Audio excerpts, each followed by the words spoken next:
오늘 우리가 함께 나눌 말씀은 고린도전서 8장의 말씀입니다.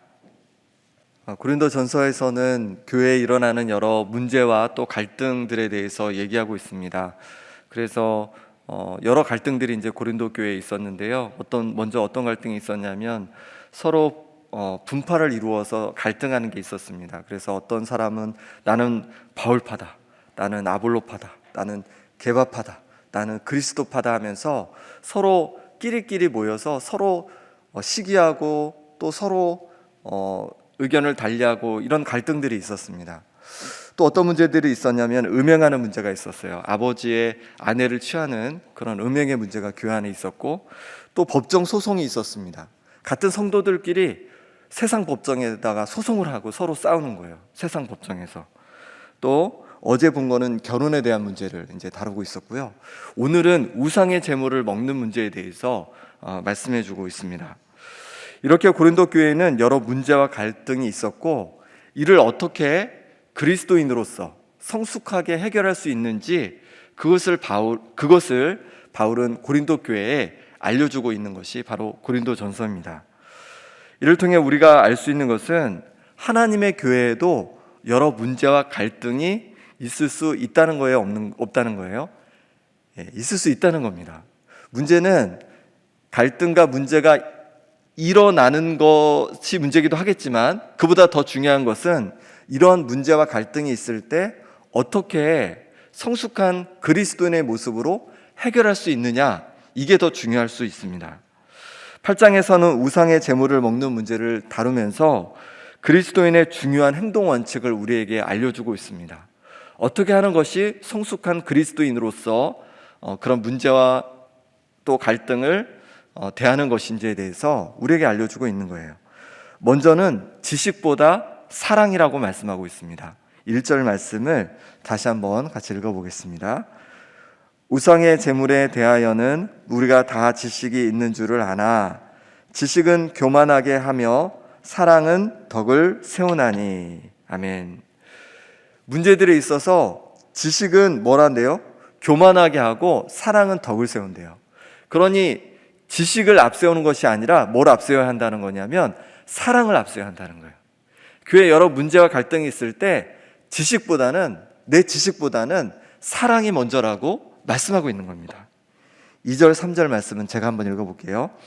만일 누구든지 무엇을 아는 줄로 생각하면 아직도 마땅히 알 것을 알지 못하는 것이요, 또 누구든지 하나님을 사랑하면 그 사람은 하나님도 알아주시느니라.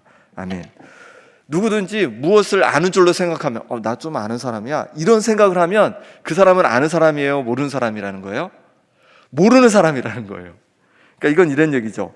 교회를 아주 오래 다니거나 혹은 성경을 많이 읽고 또 성경 공부를 많이 했어요. 그러면 자칫 어떤 생각을 하냐면 나 하나님에 대해서 진짜 많이 알아. 나만큼 하나님을 아는 사람도 없을 거야. 난 하나님에 대해서 잘 알고 교회가 어떻게 움직여야 되는지도 내가 너무 잘 알아. 이런 생각을 가지고 있으면 어떻게 하냐면 자꾸 사람들을 가르치려고 합니다. 훈계하려고 합니다. 하지만 실제로는 이런 성도들이 어떤 사람이라는 거예요? 마땅히 알 것을 알지 못하는 사람들이라는 거예요. 자신의 지식을 자랑하는 성도들은 마땅히 알아야 할 것을 알지 못하는 성도다, 이렇게 말씀하고 있는 겁니다. 반면에 누구든지 많은 지식을 가지고 있든지 적은 지식을 가지고 있든지 하나님을 사랑하면 하나님이 그 사람을 알아주신대요. 세상은 지식이 많은 사람을 최고로 여기고 존귀 여기려고 합니다. 하지만 하나님께서 최고로 여기시는 사람은 어떤 사람이냐면 지식이 많은 사람이 아니라 사랑이 많은 사람입니다. 사랑이 많은 사람을 하나님은 최고로 여겨주신다는 거예요. 왜 그럴까요? 왜 지식보다 사랑이 먼저일까요? 우상의 제물을 먹는 일을 가지고 오늘 말씀은 이제 설명을 쭉 해주고 있습니다. 그래서 두 번째로 우리가 나눌 수 있는 것은 뭐냐면 지식은 때로 형제를 실족할 수 있기 때문입니다.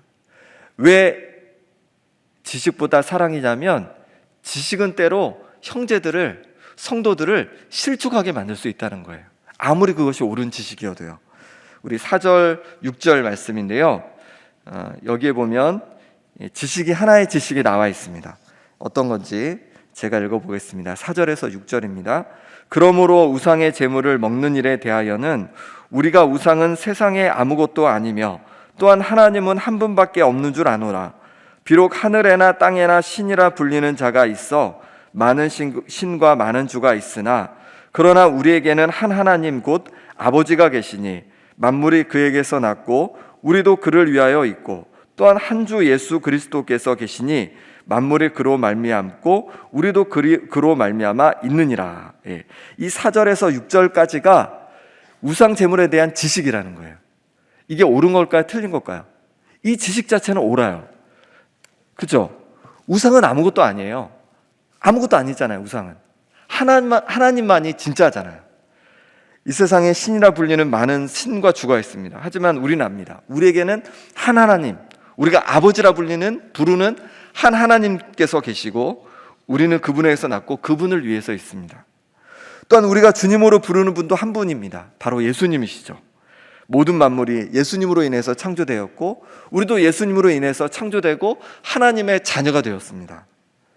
그러니 우상에게 제물로 드려진 음식은 그것이 우리를 부정하게 만들 수가 없어요. 그건 그냥 음식일 뿐이에요. 우상에게 제물로 드려졌어도 그냥 그건 음식이에요. 먹어도 돼요, 안 돼요? 그러면 이런 생각을 가지고 먹어도 돼요. 이건 그냥 음식이니까. 우상의 제물로 우상이 없는데 그건 신이 아닌데 아무것도 아닌데 하나님만이 참 하나님인데 이거는 옳은 지식입니다. 우상 제물에 대한 옳은 지식이에요. 문제는 뭐냐면 이 지식을 아직 가지지 못한 성도가 있다는 거예요. 7절 말씀을 같이 한번 읽어보겠습니다. 7절 말씀. 그러나 이 지식은 모든 사람에게 있는 것은 아니므로 어떤 이들은 지금까지 우상에 대한 습관이 있어 우상의 제물로 알고 먹는 거로 그들의 양심이 약하여지고 더러워지느니라. 아멘. 이 사람은 어떤 사람이냐면 앞서 말씀드렸던 4절에서 6절까지의 이 지식이 없는 사람이에요. 없는 성도예요. 이 사람은 우상의 제물을 먹는 이유가 우상에 대한 습관 때문이에요. 보통 우상에게 제사를 드리는 이유는요, 복을 위한 거죠. 우상에게 제물을 드리면 내가 복을 얻을 수 있다, 이런 생각 때문에 우상에게 제물을 드리고, 그런데 우상에 대한 습관이 있어서 우상의 제물을 먹는 거예요. 이 말은 뭐냐면 내가 이렇게 우상의 제물을 먹으면 뭔가 나에게 도움이 될 거야. 나한테 복이 올 거야. 나를 도와줄 거야. 이런 생각을 가지고 우상의 제물을 먹는 사람이 있다는 거예요. 그러니 하나님과 우상을 함께 섬기는 마음이 있는 겁니다. 이 사람은 하나님께도 기도하지만 옛 습관을 따라서 우상에게 제물로 드려진 그 음식을 먹으면서 이런 행위가 자신을 도와줄 거라 생각하는 거예요. 자신의 가정을 도와줄 거라 생각하는 거예요. 이 사람은 잘못된 지식을 가지고 우상의 제물을 먹는 사람입니다. 그리고 잘못된 지식을 가졌기 때문에 양심이 약해지고 더러워지는 거예요. 두 사람이 우상의 제물을 먹습니다. 똑같이 앞에서 같이 먹어요. 그런데 한 사람은 이런 생각을 가지고 있는 거예요. 온 세상을 창조하시고 다스리시는 분은 하나님밖에 없어. 이건 그냥 음식일 뿐이야 라고 먹는 사람이 있고, 또 어떤 사람은 우상의 제물을 먹으면서 이 우상의 제물을 먹으면 나한테 뭔가 복이 올 거야. 나한테 뭔가 도움이 될 거야. 이런 생각을 가지고 먹는 사람이 있다는 겁니다. 그럼 지식을 가진 사람은 어떻게 해야겠습니까? 내가 가진 지식이 옳으니까 옳은 대로 행동하는 것이 뭐가 문제야? 저 알지 못하는 사람이 잘못된 거지 라고 하면서 내가 하던 대로 우상의 제물을 그 사람 앞에서 막 먹는다면 어떻게 될까요? 그러면 믿음이 약한, 지식이 부족한 그 형제가 실족하고 넘어질 수 있다는 겁니다. 양심이 약해지고 더러워질 수 있다는 겁니다. 저 사람도 우상의 제물을 먹네? 나랑 똑같은 생각인가 봐. 우상의 제물을 먹으면서 도움이 되고 복이 올 거라고 생각하면서 먹나 보다, 이렇게 생각할 수 있다는 거예요. 9절에 그래서 이렇게 말씀합니다. 9절 말씀을 제가 읽어볼게요. 그런즉 너희의 자유가 믿음이 약한 자들에게 걸려 넘어지게 하는 것이 되지 않도록 조심하라. 조심하라는 거예요. 믿음이 약한 자들이 내 지식 지식을 통한 행동 때문에 넘어질 수 있다는 겁니다. 왜 그러냐면 10절 11절 말씀은 같이 한번 읽어보겠습니다. 10절 11절 말씀. 지식이 있는 내가 우상의 집에 앉아 먹는 것을 누구든지 보면 그 믿음이 약한 자들의 양심이 담력을 얻어 우상의 재물을 먹게 되지 않겠느냐. 그러면 내 지식으로 그 믿음이 약한 자가 멸망하나니 그는 그리스도께서 위하여 죽으신 형제라. 아멘. 우리가 우리의 지식으로 우상의 재물을 먹으면 지식이 없는 성도도 담력을 얻어서 그 우상의 재물을 먹는다는 거예요. 이게 그냥 음식이라고 생각하고 먹는 게 아니라 이 우상의 재물을 먹으면 내게 뭔가 도움이 되고 복이 될 거라 생각하면서 먹는다는 거예요. 그 믿음이 약한 사람들은, 형제는. 그러면서 그것을 먹음으로 말미암아 양심에 손상이 온다는 거예요. 우상을 의지하는 마음이 생기기 때문에 그렇습니다. 그러면 주님께서 위하여 피 흘려 죽으신 그 형제가 멸망할 수 있다는 거예요. 믿음에서 떠날 수 있다는 겁니다. 하나님의 자녀로 여김받을 수 없다는 거예요. 왜냐하면 하나님을 섬기면서 우상을 의지하고 있기 때문에 그런 거예요. 그럼 어떻게 해야 합니까?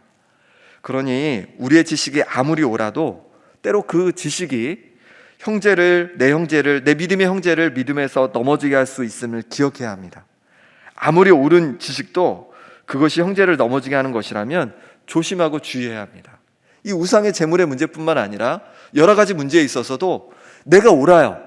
하지만 그 내가 옳은 것을 주장하고 얘기하고 행동함으로 말미암아 다른 성도들이 시험에 들 수 있고 혹은 믿음에서 떠날 수 있고 오해할 수 있다면 그것을 내가 삼가줘야 한다, 이 말씀입니다.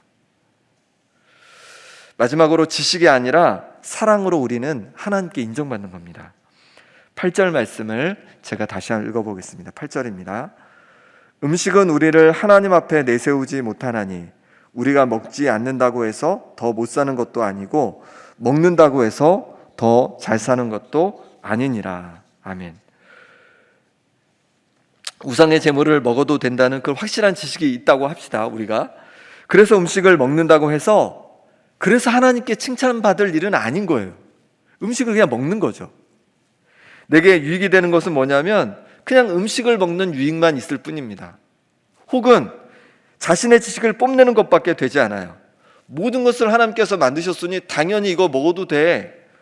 이것도 몰랐어? 하면서 막 뽐내면서 먹는 거죠. 하나님 앞에 내세우고 칭찬받을 일은 아니라는 거예요. 그럼 정말 하나님 앞에 내세울 수 있는 칭찬받을 만한 것은 무엇입니까? 13절 말씀을 같이 한번 읽어보겠습니다. 그러므로 만일 음식이 내 형제를 실족하게 한다면 나는 영원히 고기를 먹지 아니하여 내 형제를 실족하지 않게 하리라. 아멘. 이런 바울의 결단이 칭찬을 받을 수 있는 거예요. 어떤 결단인가요? 형제가 실족하지 않도록 하기 위해서 내가 우상의 재물을 먹어도 되지만 먹지 않고 참는 거예요. 사랑으로 참는 거예요.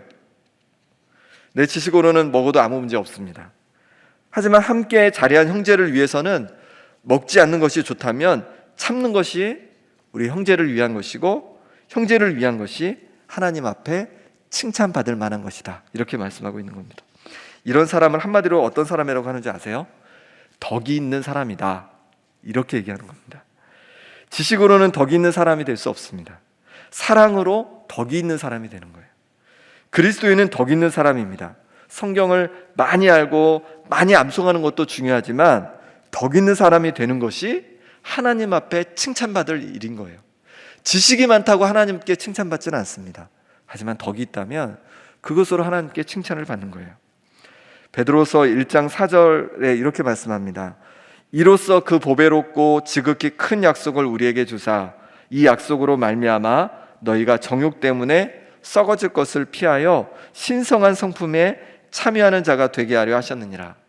좀 어려운 것 같지만 이런 얘기입니다. 하나님의 신성한 성품에 참여하도록 하기 위해서 우리를 하나님의 자녀로 삼아 주셨다는 거예요. 우리가 믿음으로 하나님의 자녀가 된 것, 거기서 끝나는 것이 아니라 거기서 출발이라는 겁니다. 이제 하나님의 자녀가 되었으니 하나님의 성품을 닮아가야 한다는 겁니다. 그 닮아가는 모습 중에 하나가 뭐냐면 바로 덕 있는 사람입니다. 우리 모든 성도님들 덕 있는 사람이 돼서 지식을 뽐내는 것이 아니라 사랑으로 덕 있는 사람이 돼서 하나님을 날마다 닮아갈 수 있기를 간절히 바랍니다. 교회 안에 여러 갈등과 다툼이 일어날 수 있습니다. 문제가 일어날 수 있습니다. 그런데 그 다툼과 갈등의 상당 부분은 우리의 지식을 뽐내다가 다툼과 또 분쟁이 문제가 일어나는 경우가 많습니다. 내 지식을 자랑하는 자가 아니라 사랑으로 덕을 세움으로 하나님께 칭찬받고 교회를 든든히 세워가는 우리가 될 수 있기를 바랍니다. 함께 기도하겠습니다. 기도하실 때 먼저 하나님 아버지, 내가 지식을 뽐내는 자가 아니라 사랑으로 덕을 세우는 성도 되게 하여 주옵소서. 이렇게 기도해 주시고, 또 내일은 주일입니다. 담임 목사님 말씀 전하시는데 능력으로 붙잡아 주시도록, 또 모든 예배 가운데 성도님들이 예배 자리에 와서 하나님을 만나고 그 심령이 새롭게 되는 은혜가 있도록 이 시간 우리 함께 기도하겠습니다. 하나님 아버지, 시간 기도하며 나갑니다. 아버지 하나님, 정말 제가 지식을 뽐내는 자가 되지 않기를 원합니다. 내가 가진 지식을 가지고 뽐내고 내가 가진 지식이 옳다 하여서 그것으로 말미암아 사람을 실족하지 않게 하여 주옵소서. 오히려 사랑으로 덕을 세우는 성도 되어지기를 원합니다. 아버지 하나님, 내 사랑으로 말미암아서 이해하고 품어주고 또 응답하는 사랑으로 말미암아 날마다 덕을 세워갈 수 있도록 도와주시고, 그래서 하나님의 거룩한 성품에 날마다 참여하는 자가 되게 하여 주옵소서. 그런 말미암아 교회가 더욱더 여러 문제와 갈등 속에서도 든든히 세워져 가게 도와주시고, 더욱더 사랑으로 하나 되게 도와주시고, 하나님께 영광 돌리고 하나님께 인정받는 아버지 하나님 우리가 되고 또 우리 교회가 될 수 있도록 역사하여 주시옵소서. 아버지 하나님, 내일 귀한 주일입니다. 하나님께서 은혜 주셔서 담임 목사님 말씀으로 선포하시는 가운데 주여 함께해 주시기를 원합니다. 준비하는 모든 과정 속에서부터 성령으로 기름 부어 주셔서 아버지 하나님, 전해지는 말씀을 통해서 온 성도들이 하나님을 만나고 심령이 새로워지는 역사가 일어나게 하여 주시옵소서. 하나님께서 그 신을 붙잡아 주시고, 주일에 여러 곳에서 봉사하는 손길들이 있습니다. 교사로 또 안내로 또 아버지 하나님 방송실에서 또 찬양으로 봉사하는 손길들을 기억해 주셔서 기쁨으로 봉사하게 도와주시고, 그 섬김을 통해서 아버지 하나님 예배가 또 교회가 든든히 세워지고 하나님께 영광 돌릴 수 있도록 하나님 붙잡아 주옵소서. 이런 모든 섬김을 통해서도 아버지 하나님 내 자신을 뽐내는 것이 아니라 사랑으로 아버지 하나님 덕을 세워갈 수 있는 우리가 될 수 있도록 역사하여 주옵소서. 하나님께서 도와주시기를 원합니다. 하나님 만져 주시옵소서. 새롭게 하여 주시옵소서. 하나님 주신 은혜를 누리게 하여 주옵소서. 하나님 아버지, 우리가 살아가면서 내가 옳다고 생각하는 것들을 가지고 내 지식을 뽐내고 그래서 오히려 갈등과 문제를 일으켰던 것들을 고백합니다. 하나님 아버지, 이제 내 지식을 뽐내는 것이 아니라 사랑으로 덕을 세워가는 우리가 될 수 있도록 붙잡아 주시옵소서. 내일 귀한 주일입니다. 말씀 전하시는 목사님 가운데 성령으로 충만케 하여 주셔서 그 전해지는 말씀을 통해서 예배를 통해서 온 성도들이 하나님을 만나고 또 하나님 말씀 앞에 새롭게 되는 은혜가 있게 하여 주시옵소서. 또 섬기는 손길들을 기억해 주셔서 아버지 하나님, 정말로 그 섬김을 사랑으로 섬김이 있게 하여 주시고, 그 사랑의 섬김을 통해서 정말로 교회가 예배가 든든히 세워지고 하나님께 영광 돌릴 수 있도록 붙잡아 주옵소서. 예수 그리스도 이름으로 기도드립니다. 아멘.